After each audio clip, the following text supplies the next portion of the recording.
안녕하세요. 저는 부천에 살고 있는 40대 초반 남자입니다.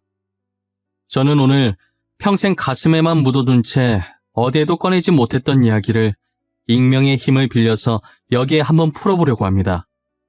지금부터 제가 겪은 드라마 같은 이야기를 시작해 보도록 할게요. 한때 저를 웃게도 만들었다가 울게도 만들었던 한 여자가 있었는데요. 제가 그 여자를 처음 만나게 된 것은 대학생 때였어요. 저희는 서로 다른 과였지만 친구를 통해서 우연히 마주치게 되었어요. 제 친구는 저와 다르게 활발한 성격으로 친구가 정말 많았어요. 겹치는 수업이 없던 과랑도 친하면 말 다 한 거 아니겠어요?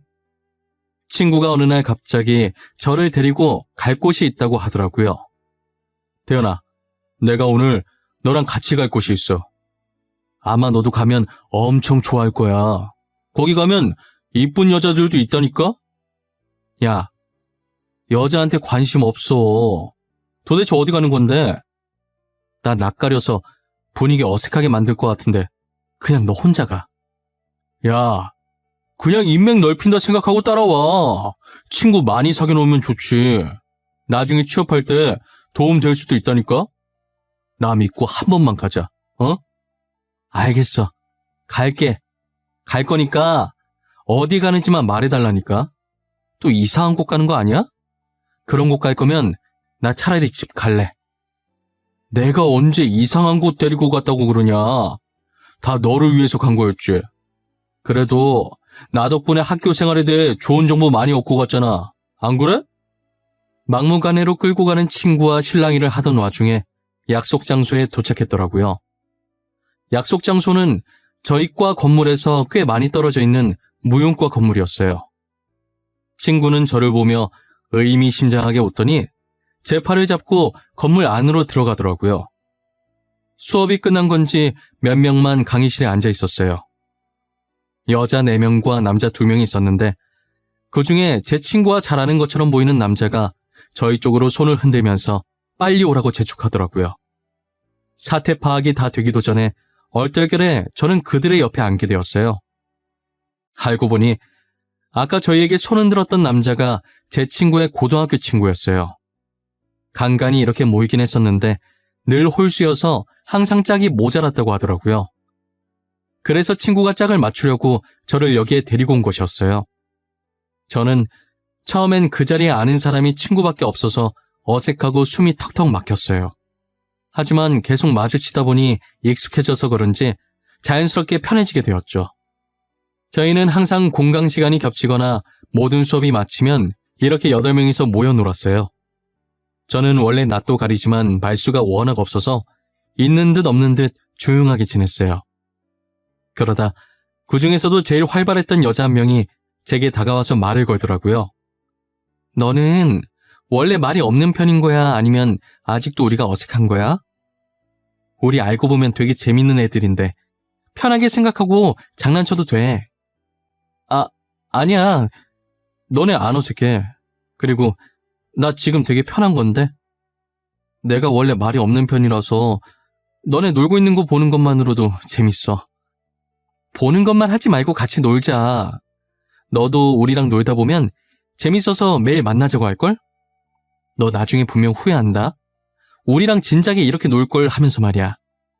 그렇게 저는 여자의 리드하에 같이 어울려 놀기 시작했어요. 정말 여자의 말처럼 진작 이렇게 놀 걸 싶더라고요. 저는 점점 여자의 매력에 끌리기 시작했어요. 그렇다고 그녀에게 이런 제 마음을 전할 수는 없었어요. 그녀는 여자들도 반할 만한 외모의 소유자였거든요. 그녀에게 대시하는 수많은 남자를 두고 저를 만날 리 없다고 생각했어요. 저는 그런 그녀가 저와 같이 놀아주는 것만으로도 감사했습니다. 하지만 이런 만남도 새내기 시절 잠깐이었는지 다들 학점 챙긴다고 바빠서 지속적으로 만나지는 못했어요. 저는 학고 위기에 놓인 간당간당한 제 성적에 허우적거리고 있었고 그녀도 실기시험이 많아 준비하느라 시간이 없었죠. 결국 우리는 졸업할 때까지 제대로 연락할 시간도 만날 시간도 없었어요. 저는 조그만 중소기업에 취업하고 오랜만에 친구와 만나게 되었어요. 친구도 이제 막 시작하는 스타트업 회사에 취업했더라고요. 이런저런 영양가 없는 말만 하다가 새내기 시절 때 이야기가 나왔어요. 태연아, 대학교 1학년 때 기억나? 한참 무용과 애들이랑 놀러 다닐 때 말이야. 우리 그때 진짜 재밌었는데, 그치? 나는 가끔 그때로 돌아가고 싶어. 더 열심히 놀 걸 후회한다니까? 기억나지? 어떻게 잊어, 그걸? 내가 처음이자 마지막으로 제대로 놀아봤잖아. 나 원래 엄청 조용했던 거 알지? 진짜 걔네 덕분에 많이 밝아졌잖아. 걔네는 지금 뭐하고 있으려나? 간만에 애들한테 연락해봐야겠어.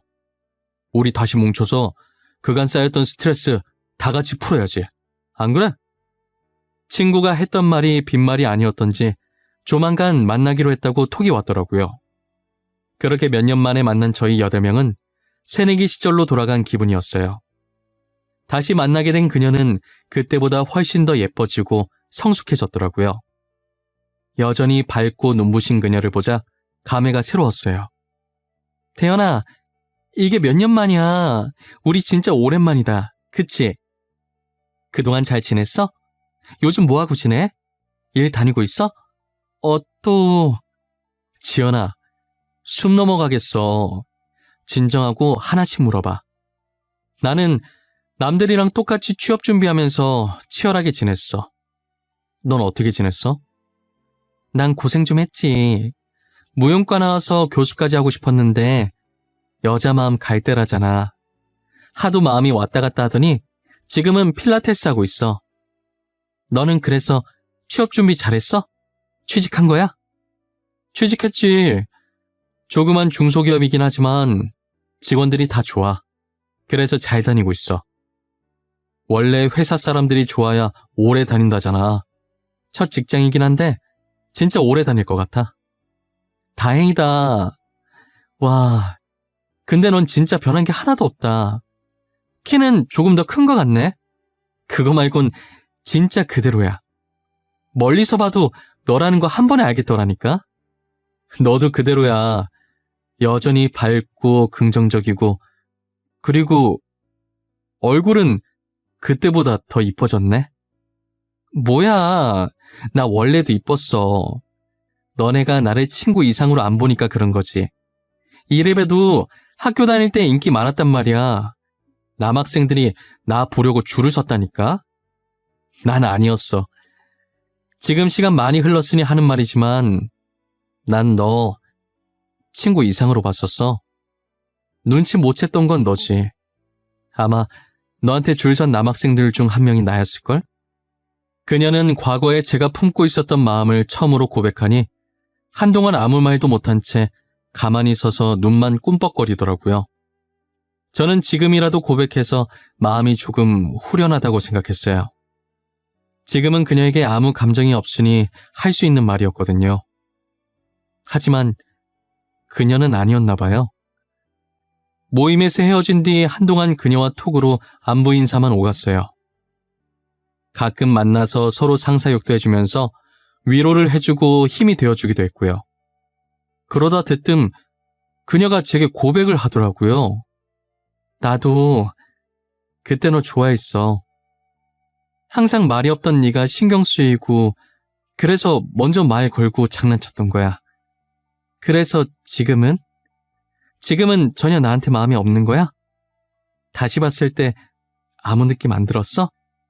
지연아, 여전히 넌 좋은 사람이야. 늘 주변 사람들을 밝게 만들어줘. 하지만 이제 막 사회에 뛰어들어서 지금 내가 누군가를 좋아할 여유가 없어. 기다려줄 수 있다면? 내가 기다린다고 하면 만나줄 거야? 나 기다리는 거 잘해. 너가 기다리라고 하면 얼마든지 기다려줄 수 있어. 그녀의 끈질긴 구애에 저는 두 손 두 발 들 수밖에 없었어요. 저희는 그렇게 6개월이란 시간을 함께 보내고 서로에 대한 믿음 하나로 결혼을 하게 되었어요. 아직도 그녀에게 목매는 남자가 많은데 그런 그녀가 제게 좋아한다고 고백하고 지금 결혼까지 했다는 게 저는 도저히 믿기지 않았어요. 한편으로 인기 많은 아내 때문에 걱정도 많이 되었습니다. 신혼생활할 땐 저희도 남들이 부러워할 만큼 사이가 아주 좋았어요. 놀러 갈 때든 힘들 때든 무엇이 되었든 항상 둘이서 같이 하려고 했거든요. 하지만 역시나 아내의 인기는 저희 결혼 생활에 아주 큰 걸림돌이 되었어요. 결혼한 지 2년 정도 되었을 때쯤 아내의 외출이 잦아지더라고요. 친구를 빌미로 퇴근 후 집에 늦게 오는 것은 기본이고요. 주말에도 약속이 있다며 아침 일찍 외출해서는 일찍 들어와야 당일 밤에 오고 늦으면 그 다음날 저녁에 들어오곤 했어요. 그러더니 얼마 지나지 않아 외박하는 것이 일상이 되어버렸지요. 친구 집에서 자고 오겠다는 말을 밥 먹듯이 하기 시작했어요. 한 번은 아내에게 영상통화를 걸었는데 아내가 거절을 하는 거예요. 평소 같으면 피치 못할 사정이 있어서 못 받는가 보다 하고 넘겼을 텐데 그날은 이상하게 저도 오기가 생기더라고요. 그래서 영상통화를 한 번 더 걸었어요. 역시나 아내는 또 제 영상통화를 거절하더군요. 그때부터 저는 아내를 의심하기 시작했어요. 원래는 제가 따져 묻는 성격이 절대 아니었어요. 평소 저는 모든 일에 다 이유가 있겠지 하고 넘기던 사람이었는데 찝찝한 이 기분은 도저히 그냥 넘길 수가 없겠더라고요. 그래서 아내가 외출한다고 하면 하나하나 따지기 시작했어요. 나 미연이 집에 놀다 올게. 오늘 자고 올 거야. 그러니까 기다리지 마. 밥 다 해놨으니까 알아서 챙겨 먹고 있어. 미연 씨 집 가는 거 맞아? 나 오늘도 영상통화 걸 거야. 저번처럼 거절하지 말고 받아. 그리고 미연 씨 집에 꿀 발라놨어? 주말마다 안 가면 누가 잡아먹어? 당신 혹시 의처증 있어? 미연이랑 얘기하다 보면 전화 못 받을 수도 있잖아. 뭔 놈의 전화를 계속 받으라는 거야? 그리고 굳이 영상통화를 해야 돼? 도대체 전화 못 받을 일이 뭐가 있는데 무슨 일이길래 잠시도 전화를 못 받아? 당신 영상통화 말고 일반 통화로도 해도 잘 안 받잖아. 됐어, 그만해. 안 가. 내가 안 가면 되잖아. 그러니까 진짜 그만해. 고작 전화 가지고 예민 반응 보이는 아내를 보니 괜히 더 의심이 들더라고요. 저는 확실한 증거를 찾아야겠다고 마음먹었어요. 아내가 샤워하러 들어간 사이 아내의 폰에서 톡 알림이 뜨더라고요. 보낸 사람 이름을 보니 미연 씨더라고요. 그래서 그냥 넘어가려고 했는데 그 다음에 울린 알람을 보고 그냥 넘어갈 수 없었어요. 분명 미연 씨 이름으로 온 톡에 내용이 심상치 않았거든요. 오늘 밤 아내를 위해서 준비했다는 글을 보냈더라고요. 저는 그때 무언가 있다라는 쎄한 느낌이 들었어요. 다행히 아내 폰은 잠금이 걸려있지 않아서 손쉽게 톡방을 들어갈 수 있었어요. 미연 씨와 함께 대화를 나누던 톡방을 누르는 순간 온몸에 소름이 끼쳤어요. 알고 보니 미연이라는 사람은 아내가 저 몰래 만나온 남자였어요. 정말 치밀하게 상간남 번호를 미연이라는 여자 이름으로 저장해놓고 제가 의심할 수 없도록 만든 것인데요. 이제껏 미연이 집에 놀러 간다고 했던 것도 다 이 남자 집에 놀러 간 것이었어요. 아내의 이런 뻔뻔함에 정말 기가 차고 제가 지금까지 속았다는 게 어이가 없었어요. 저는 아내가 샤워하고 나오자마자 휴대폰을 들고가 따지기 시작했어요. 역시나 아내는 모르는 척 발뺌을 하더라고요. 당신, 이게 다 뭐야? 여기 있는 대화 내용들 뭐냐고.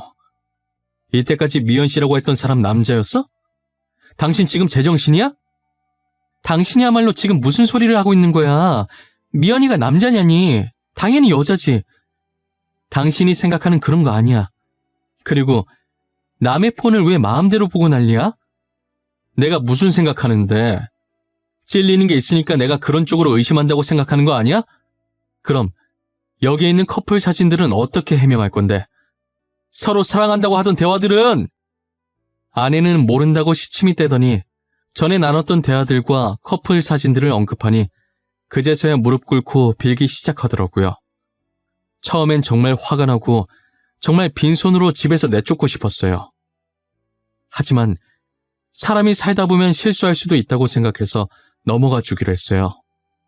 사람은 고쳐 쓰는 게 아니라더니 어르신들 말씀 틀린 거 하나 없었어요. 아내는 정신을 못 차리고 얼마 안 지나 또다시 외도를 하는데요. 이번엔 새로운 폰을 하나 더 만들어서 여러 남자와 대화를 하더라고요. 제가 아내를 의심을 해서 아내의 물건에 손대다가 발견한 건 아니고요. 멍청한 아내가 술을 먹고 새 휴대폰을 침대 밑에 떨어뜨려 놓은 거예요. 처음엔 못 보던 폰이길래 설마 있었어요. 저번에도 한 번 걸려서 넘어가 줬는데 또 그랬을 거라고는 생각을 못 했거든요. 하지만 벌은 남 못 준다고 그 폰으로 남자들과 연락을 주고받고 만났더라고요. 저는 더 이상 참을 수가 없어서 다음날 먼저 출근하고 식탁에 이혼 서류 올려놓고 나왔어요. 아내는 제게 불이 나게 전화하더니 제가 전화를 받지 않자 문자를 보냈더라고요. 자신은 절대로 이혼해줄 수가 없다고, 누구 마음대로 이혼하냐고 난리였어요. 저는 전날 보았던 카톡 내용들을 아내에게 전송한 후 이혼 서류에 도장 찍었다는 얘기 아니면 더 이상 연락하지 말고 짐 싸서 나가라고 했어요. 저의 완강한 태도에 아내는 결국 저와 이혼을 해주었습니다. 저희는 그렇게 헤어지고 연락이 끊겼었어요. 그때 같이 놀았던 친구를 통해서 건너 소식을 전해 듣긴 했지만 그마저도 이혼한 지 6달 뒤에 아내가 유학을 갔다는 소식을 끝으로 더 이상 어떤 소식도 듣지 못했어요. 유학을 가면서 모든 친구들과 연락을 끊었다고 하더라고요. 저는 더 이상 다른 사람을 믿을 수 없었고 결혼할 생각도 사라졌어요. 시간이 지나면 지날수록 미련하게 아내와 좋았던 기억들만 생각이 나는 거예요. 괴로운 마음에 저는 하루하루를 술에만 의존해서 살아갔어요. 그러다 계속 이렇게 살면 정말 죽을 수도 있겠다 싶어서 일을 죽어라 열심히 했어요. 다양한 경험을 쌓아보고 싶어서 정말 안 해본 일이 없었죠. 다니던 회사를 그만두고 빵집부터 시작해서 노가다까지 했었어요. 그러다 3년 후 친구의 추천으로 동네에 작은 개인 카페를 차리게 되었습니다. 저희 동네에 카페가 정말 없었어요. 버스를 타고 2정거장 지나야 하나 있었거든요. 친구는 그 틈을 노리고 카페를 만들어 보라고 권했고 저는 바로 카페를 차렸어요. 사업을 시작하려면 인맥을 넓혀야 한다면서 친구는 저를 모임에 자주 데리고 나갔어요. 확실히 예전에 다녔던 모임들과는 사뭇 다른 분위기의 모임이었어요. 주로 사업을 하시는 분들이 모여있는 자리였거든요. 친구가 성격이 좋아서 학생 때랑 변함없이 그런 사업가 쪽으로도 발이 굉장히 넓더라고요. 친구는 저를 데리고 다니면서 여기저기 인사시켜주기 바빴어요. 저는 인사를 마치고 아는 사람이 친구밖에 없는지라 그냥 구석에 가서 물만 마시고 있었어요. 혼자 있는 제가 안타까웠는지 한 여성분께서 제게 말을 걸어주시더라고요. 안녕하세요. 이런 자리 처음이라 어색하시죠? 저도 처음에 여기 왔을 때 되게 어색했어요. 사실 이 모임에 몇 번 안 나와서 지금도 어색한 건 마찬가지고요. 아, 아까 인사했을 때 화장품 사업하신다던 분 맞으시죠? 반가워요. 저는 제가 이런 자리에 올 거라고는 생각을 못했어요.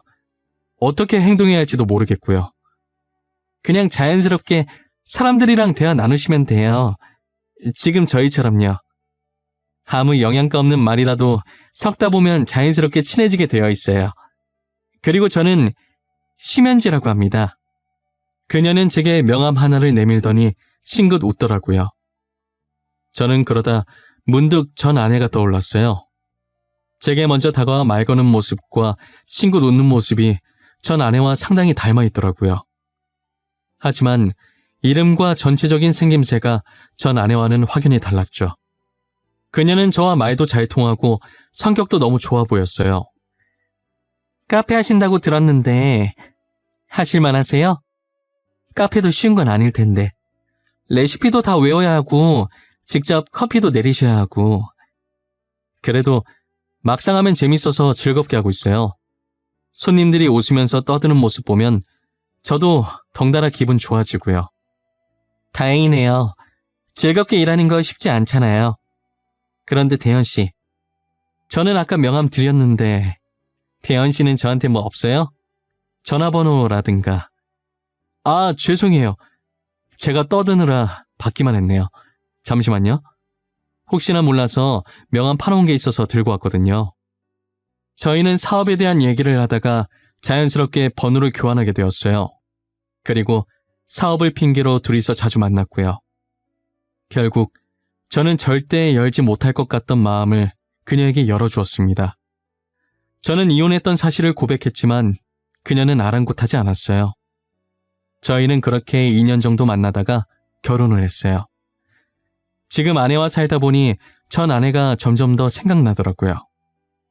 보통 전에 만났던 사람과 비슷한 사람을 만난다고 하더니 그 말이 맞나 봐요.